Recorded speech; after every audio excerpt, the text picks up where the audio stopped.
So just a bit of context on this project. So before the COVID pandemic, everyone went boo-ah about plastic needs to reduce.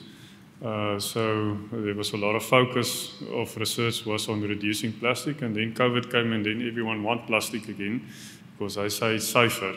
They won't get germs on the food. So think about that context, that it was initiated before COVID. Okay, so it was just basically we want to see if different liner types, thinner liners or thicker liners, have an effect on the quality of Forel pears. So we source fruit after CA storage, so it's Forel pears that was that 1 MCP after harvest, and repacked it into. There's a nice picture with no liner. It was a 50 micron HDPE liner, so it's similar to the grape bag, and then a 20 micron that we're all familiar with, and this 37 micron that we're more familiar with.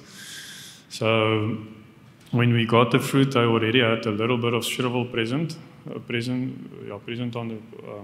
the fruit, and then what we found with quality, so at maturity, at packing, it was still reasonably good pears that we found, so good fruit to do a trial with after CA, and then after the shipping or at arrival, that after that 6 weeks, we found that the no liner fruit had significantly higher firmness.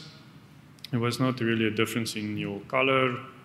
There was a slight, although not statistically significant, the liner fruit had slightly higher shrivel levels, and then very obvious your mass loss of your no liner was significantly higher compared to the liner bags. Okay, and that also explains why we had a higher firmness in those fruit.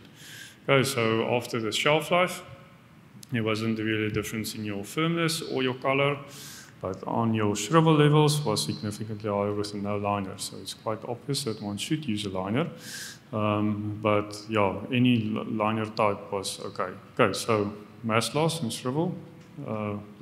If you don't have a liner, you're going to have that. But quality-wise of the fruit, there wasn't really a big difference between the liner types. Okay, so, and then also important to note, we use fruit that were at 1 MCP after harvest. So if you did it with fruit that didn't have it, you probably would have found a bigger difference between the treatments. Okay, so in conclusion, we can see there's a benefit in packing Forel with liners to prevent that mass loss and shrivel. And then also your liner thickness didn't make a significant impact on your quality parameters after storage. Okay, that's it.